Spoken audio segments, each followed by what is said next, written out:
Take a look.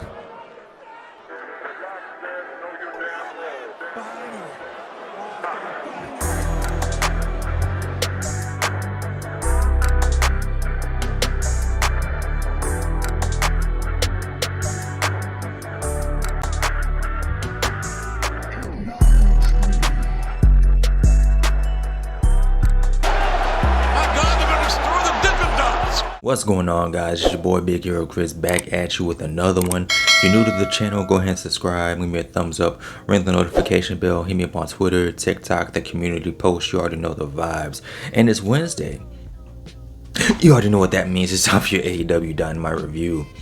And this has been about a month or so since I reviewed an episode of Dynamite. I took a little break from content creating, from reviewing, doing anything YouTube related, but I'm back.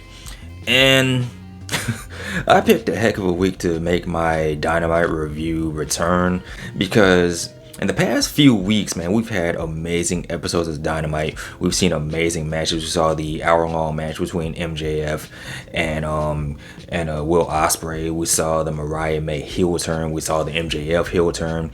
There were a lot of good things that happened on the past few weeks of Dynamite. So for me to come back to review this week's episode, I'm gonna just go ahead and get this out the way, man. I didn't really care for this week's episode. It was pretty bad. But before I get into my full review, there's a couple things I gotta talk about. The first thing is the big lucha elephant in the room, and that's the fact that earlier this week we had some breaking news that not only are the Lucha Brothers expected not to re-sign with AEW once their contracts expire, but there's a lot of speculation that they are going to WWE. And me personally, I'm a big fan of the Lucha Brothers. Whether they do change their minds and decide to stay with AEW, whether if they decide to go to TNA, or if they do decide to actually go to WWE, I'm going to support them no matter where they go, because like I said, I'm a big fan of Penta and Rey Fenix. Now, I'm not going to go as far to say AEW fumbled the Lucha Brothers, because they are former tag team champions, former Ring of Honor tag team champions, former trio champions with Pac. But I do feel like AEW could have done a little bit more as far as the Lucha Brothers go. Now, I do know that Rey Fenix has had to deal with a lot of injuries. I understand that. But still, man, the Lucha Brothers, man, they really could have been a whole lot more as far as being an established tag team in AEW. And on top of that, AEW's current tag team division is kind of cheeks right now, so I don't know. But wherever the Lucha Brothers go, I'm going to be there to support them. Another thing I want to talk about is a match that was announced on this week's episode of Dynamite for All In, and that is a Casino Gauntlet match for a shot at the AEW Championship. Now, normally this wouldn't bother me. However, we already had the Owen Hart tournament to determine who will wrestle at All In. We had a Battle Royale after Blood and Guts to determine who will wrestle for the AEW Championship at Grand Slam, and now we're having another Battle Royale to determine who will wrestle for the AEW Championship. I'm like, there's got to be a better way to determine who's going to wrestle for the championship besides Battle Royales and tournaments. There's got to be a better way, bro. Got to be a more creative way. Think of something, Tony. Think. Yeah, man. Those things out the way. Like I was saying earlier, this episode of Dynamite wasn't really all that good. There was one good thing. We had the match between MJF and Kyle Fletcher. Now, Kyle Fletcher is defending the honor of his best friend Will Ospreay. You know, he's standing for Australia, he's standing for international people all over the world, because MJF is a stupid, silly American who changed the international championship into the American championship. And I can't lie to you, man, when MJF first started this gimmick and he first changed the title, I wasn't really into it. And I know he's a heel, I'm not supposed to be, but it was just something that didn't really connect with me.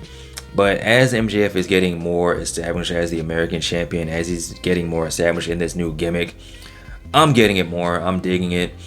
I get what he's going for, and it's kind of entertaining. Like, for instance, this week he came out, he made his entrance, he did the MJF, and when he dropped to his knees, the American flag dropped down, and instead of the stars, you have MJF's face all over the stars where the stars are supposed to go. So I'm like, all right, you got me. I get it. I understand. And as far as the match goes between MJF and Kyle Fletcher, to the surprise of absolutely nobody, it was really good. It was a really good match. They said it was going to go to a 30-minute time limit. I didn't think it was going to go with the entire 30 minutes. MJF ended up getting the win with the brain buster. He even teased doing the Tiger Driver 91, the move that Will Ospreay refuses to do because it gives him PTSD. He doesn't want to do it. He feels like a bad person whenever he does it. He almost murdered Bryan Danielson because of this move, so he doesn't want to do it. But MJF has no problem doing it because he's an evil person. So after the match, you see MJF attacking Kyle Fletcher. He's beating him up with the Dynamite Diamond Ring. He's hitting referees with the American Championship. And you cut to backstage, you see Will Ospreay trying to get out of his locker room, but he can't. Eventually he does, but there was boxes blocking the doorway.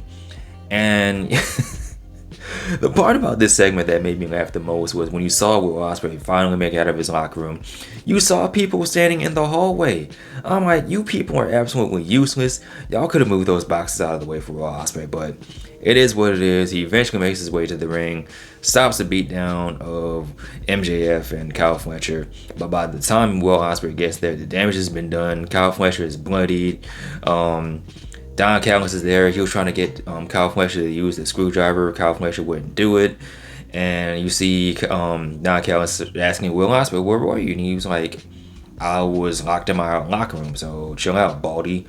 So yeah, man, that's furthering the storyline between MJF and Will Ospreay.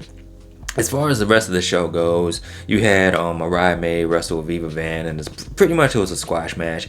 And then after the match, Mariah May received a gift from somebody. It was from Toni Storm. It was a picture that had Toni Storm and Mariah May hugging on the front, and on the back it had the words "Die, Mariah, die." And then Mariah May and Toni Storm fight, furthering their feud as far as All In goes.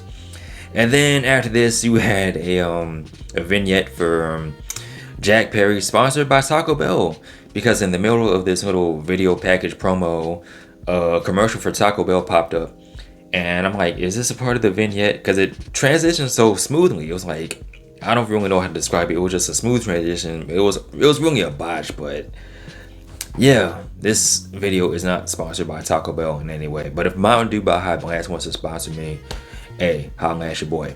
And then we see Darby Allin respond saying that, he's gonna, do things to get the TNT championship and blah, blah, blah. So yeah, that's a match that's gonna happen.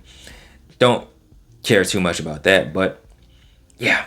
Another thing I don't really care too much about is this whole learning tree gimmick, man. I'm tired of it. I don't care. I don't care about apples and trees and branches.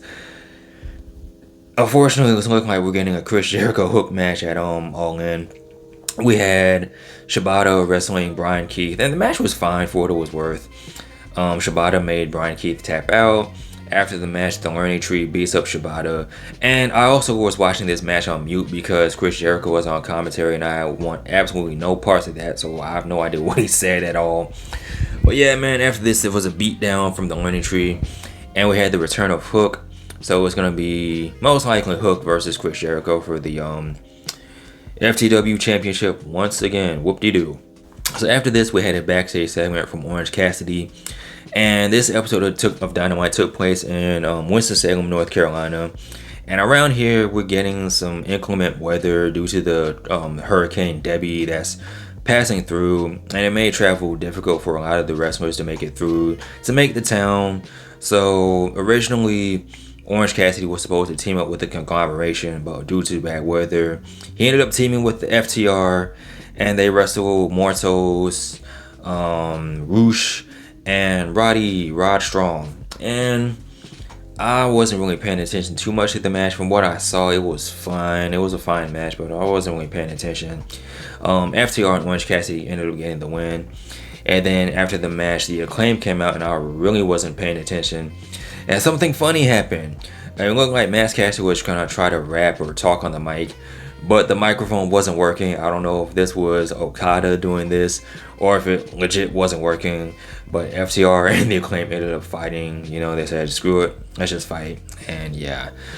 So I'm guessing it's going to be a triple threat tag team match for the AEW tag team titles. The Young Bucks taking on FTR and the Acclaim. And I really don't give a care.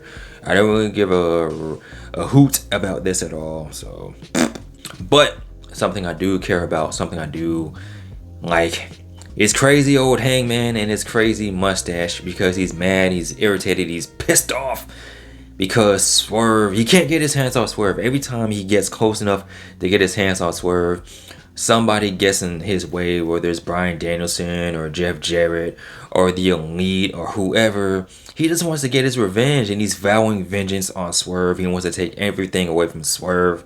Speaking of Swerve, he has a sit-down interview with Jim Ross, and he's saying that he looks up to Bryan Danielson, and he respects the fact that he's going out on his own terms and he's retiring and whatnot. But at the end of the day, Swerve doesn't care. Because if it was the other way around, would anybody care if this was Swerve's last match and it was him wrestling for the title?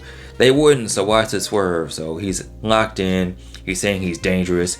And when it comes down to it, man, it's gonna be Swerve dealing with Danielson, and Danielson's body may not hold up, man. He's injury prone. He's been hurt a lot. So we'll see.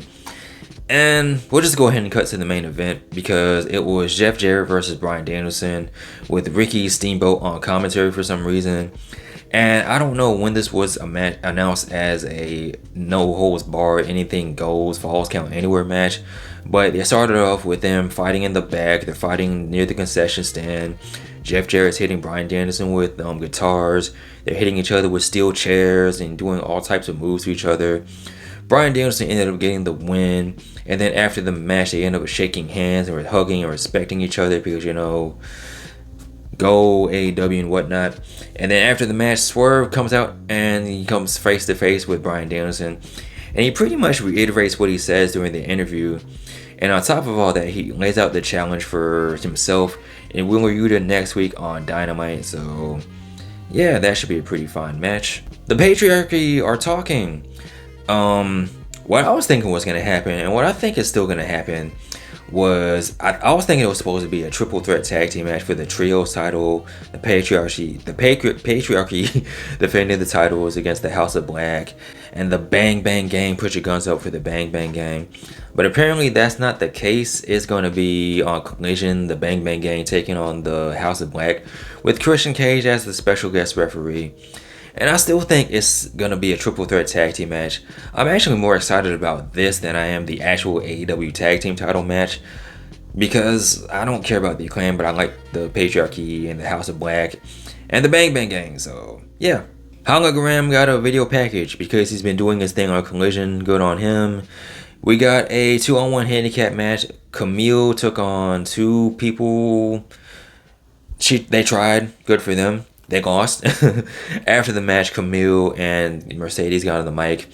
Mercedes says, "Say hello to your CEO." She talks about how Britt Baker is suspended.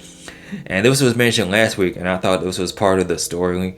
Turns out Britt Baker was actually suspended because she got into it with MJF, Alicia 2, and Will Ospreay, and she actually ended up getting suspended for 2 weeks. So she'll be back in time for All In, but that was crazy. That was a crazy story. Look into it if you haven't. If you don't know anything about it, look into it. It's out there on the internet. I don't really want to talk about it because I don't care. It's really a nothing story. I mean, did Britt Baker need to be suspended? Me personally, I don't think so. It was nothing. It was a big nothing burger. But yeah. And the last thing I want to talk about is Claudio going face to face with Okada next week, because apparently Claudio beat the brand new Ring of Honor Pure Champion to become the #1 contender for the I forgot what the title is Okada's holding, but yeah, they're gonna be wrestling for that, I guess. I don't know. But yeah, man, with that being said, this week's episode of Dynamite was pretty bad. I can't even lie to you, it was a pretty bad episode. Hopefully it gets better next week, because I want to talk about good episodes of Dynamite, not rant so much. I just want to, talk about the wrestling I like. But if it is a rant we get next week, a rant we will get. But with that being said, guys, let me know your thoughts in the comment section below. Of course, as always, like, comment, and subscribe. You guys take care. Be easy. I'm out. Peace.